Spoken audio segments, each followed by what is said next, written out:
'Cause I just wanna go to the deep end. I just wanna. आइए welcome techno मुशायरा में आपका स्वागत है। बैठिए इसको बाहर निकाल, ये वाले को, ये बहुत गंदगी करता है, इसको बाहर निकाल। हाँ, आज की शायरी उन लोगों के लिए डेडिकेटेड है जिनका मुंह बहुत बड़ा है, बड़े बड़े वादे करते हैं। तो सुनिएगा। अब तो वो चाकू लेकर मेरे पीछे पड़ी है। कौन फरमाइएगा? अब तो वो चाकू लेकर मेरे पीछे पड़ी है। मैंने बस इतना ही कहा था कि दिल चीर कर देख, तेरा ही नाम लिखा है। ज्यादा बातें नहीं करने का, कम वादे करने का, वरना ये हाल हो जाएगा।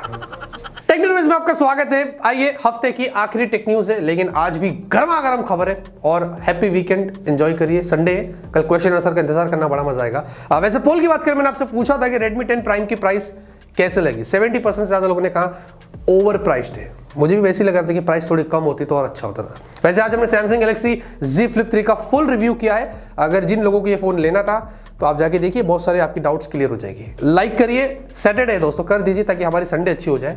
और फटाफट से आज की टेक न्यूज़ शुरू करते हैं। पहले खबर की शुरुआत करते हैं सैमसंग से। Samsung Galaxy M22, जी हाँ, जो M21 सीरीज उनका जो सक्सेसर है, ये रशिया की वेबसाइट पर लिस्ट हो गया है और ये बड़ी ही जल्दी लॉन्च हो सकता है। और शायद हमें इंडिया में भी ये बड़ी ही जल्दी मिल जाए। बजट रेंज का होगा और देखते हैं क्या खास होता है इसमें। जब आएगा तो आपको बताएंगे। साथ ही साथ दोस्तों, सैमसंग ने ऐसा बताया कि अगले साल से उनके जितने भी ए सीरीज वाले फोन्स लॉन्च होंगे 2022 में, इन सब में कैमरे में आपको OIS मिलेगा। ज्यादातर हमें फ्लैगशिप फोन्स में मिलता है, लेकिन सैमसंग ने कहा कि वो ए सीरीज में भी देगा। लेकिन देखा जाए तो Samsung Galaxy A52, A52s, A72 इन सब में तो ऑलरेडी है।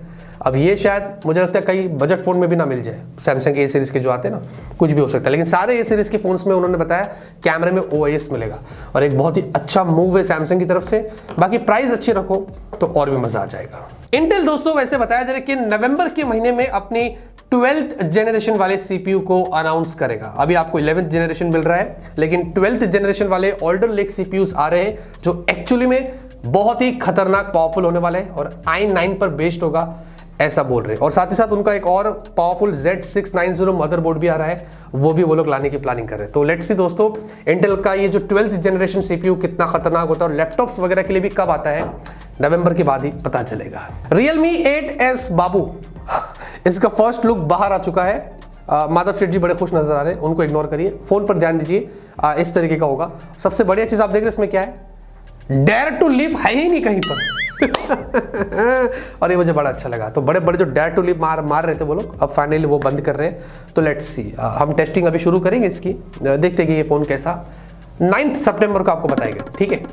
बाय द वे दोस्तों, OnePlus 10 सीरीज की तरफ से इतनी अच्छी खबर नहीं आ रही है। अकॉर्डिंग टू योगेश ब्रार, उन्होंने ऐसा बताया, वैसे अच्छे लीक्स वगैरह देते हैं ट्विटर के ऊपर, कि भाई OnePlus 9 सीरीज जैसे दिख रहे हैं ना, वैसे ही सिमिलर डिजाइन में आपको OnePlus 10 सीरीज मिलेगी। तो यहाँ पर फिलहाल के सिर्फ डिजाइन की इंफॉर्मेशन बाहर आई है और ये एक बैड न्यूज है, क्योंकि ज्यादातर OnePlus की T सीरीज में ऐसा होता है। OnePlus की नंबर सीरीज आती है, फिर उसके बाद जो T वाले आते हैं वो सिमिलर होते हैं, दिखने में भी थोड़ा सिमिलर हो जाते हैं। अब OnePlus 10 सीरीज भी वैसे ही दिखेगी तो फिर मजा नहीं है, क्योंकि कुछ नया करते, कुछ न्यू डिजाइन लेके आते तो मेरे ख्याल से बेटर होता। हालांकि हार्डवेयर और वगैरह की चीजें चेंजेस तो होगी, लेकिन देखने में बोल रहे कि इतना खास नहीं, वैसे ही होगा OnePlus 9 सीरीज जैसा। लेट्स सी, आपको क्या लगता है दोस्तों, कुछ बोलना है? अंड शंड चीजें के अलावा कमेंट कर सकते हैं आप लोग। वैसे एक बड़ी खबर आ रही है जहां पर इंडिया के अंदर बताया जा रहा है कि Poco X3 Pro ना ब्लास्ट हो गया। सपोजली आई थिंक ये पहला किस्सा होगा इस फोन का। देखिए, सारे फोन्स ब्लास्ट होते हैं और मैं आपको हर खबर देता हूँ, OnePlus की हो, Realme की हो, Xiaomi को या Samsung की हो। आज Poco का ब्लास्ट हो गया। इसमें दोस्तों इन्होंने बताया इनकी बेडशीट भी जल गई, फोन भी पूरा देखिए पूरा बिखर गया है और बिल वगैरह भी उन्होंने डाला है। तो लग रहा है कि शायद ये ब्लास्ट हुआ होगा। और उसके बाद Poco वालों ने उनको रिप्लाई भी करा, इनसे डिटेल मांगी है ताकि वो उसकी भरपाई करे। अब मुझे पता नहीं आगे क्या मामला होगा, ये सही है झूठ है, क्योंकि आजकल आपको पता है ना OnePlus Nord 2 को कितना बदनाम किया गया था। एक तो हुआ था ब्लास्ट, उसके बाद लाइन लग गई थी, लेकिन खैर उसमें सबूत नहीं था, इसमें सबूत है। तो ये हो सकता है कि ये ब्लास्ट हुआ हो। लेट्स सी Poco वाले इस पर क्या ऑफिशियल स्टेटमेंट देते, ये तो हमें आगे ही पता चलेगा। Qualcomm Snapdragon 898 या मे बी 895, कुछ भी हो सकता है। इसकी स्पेक्स दोस्तों लीक हो गई है। गीक बेंच पर एक फोन लिस्ट हुआ था, उसमें ये देखा गया GPU Adreno 730, जी हाँ, साथ ही साथ CPU हायर क्लॉक स्पीड देखेंगे तो 3.2 गीगाहर्ट्ज के ऊपर है और सैमसंग वाला 4nm होगा। इसमें जो चिपसेट होगी वो 4nm पर बेस्ड होगी, लेकिन ये सैमसंग वाली होगी। और ये पहले बात आई थी सामने कि सैमसंग और क्वालकॉम इस मामले में पार्टनरशिप भी कर रहे हैं और लगता है कि वो स्नैपड्रैगन 898 में उसका इस्तेमाल कर सकते हैं। तो लेट्स सी, देखकर तो बड़ा तगड़ा लग रहा है। अब ये कितना जल्दी आता है और कितना पावरफुल होता है, दिसंबर के आसपास हमें पता चलेगा। बाद में दोस्तों आपको पता है चाइना के अंदर ऑनलाइन गेमिंग को लेकर एक न्यू लॉ वहां पर आ रहा है जो कल से वहां पर लागू हो जाएगा, स्पेशली जो 18 साल के नीचे, ये उन लोगों के लिए मंडे से थर्सडे जो है गेम वहां पर कंप्लीटली बैन रहेगा ऑनलाइन। मैं 18 साल के नीचे बच्चों की बात कर रहा हूं। और फ्राइडे सैटरडे संडे उनको खेलने का मौका मिलेगा, लेकिन पर डे 1 घंटा, वो भी 8 से 9 बजे के बीच में उनका रियल नेम वेरिफिकेशन रिक्वायरमेंट रहेगी गेम खेलने के लिए। तो साथ में मंथली लिमिट होगा स्पेंडिंग पर, मतलब 4-5 हज़ार से ज़्यादा वो मंथली स्पेंड भी नहीं कर सकते गेम के अंदर। और मेरे ख्याल से कहीं ना कहीं सही भी है। बैन करने से अच्छा कुछ ऐसे चीज़ें करिए, गाइडलाइंस लाइए जो बच्चों के लिए मेरे ख्याल से ठीक भी रहेगा। अब ये चीज़ सेम चीज़ बताया जा रहा है कि इंडिया में लागू करने वाले। तो इंडिया में जो ये किस्से आ रहे हैं ना, बच्चे घर छोड़ के भाग रहे हैं, इसने उसका मर्डर कर दिया, इसने इतना खर्चा कर दिया, तो ये सारी चीज़ें इंडिया में भी हो सकती है, जहां पर आपको ऑनलाइन गेम जो बच्चे 18 साल के नीचे उन पर ये रेस्ट्रिक्शंस लगाई जाएगी। हाँ, ऐसा बोल रहे हैं। तो लेट्स सी, वैसे आपको क्या लगता है इसके बारे में, क्या ऐसा होना चाहिए इंडिया में? आप बताइए कमेंट में जरूर से। वैसे आज की सबसे इंटरेस्टिंग खबर की बात करें, वो आ रही है बैटलफील्ड मोबाइल को लेकर। फाइनली इसके फर्स्ट लुक बाहर आ चुके हैं।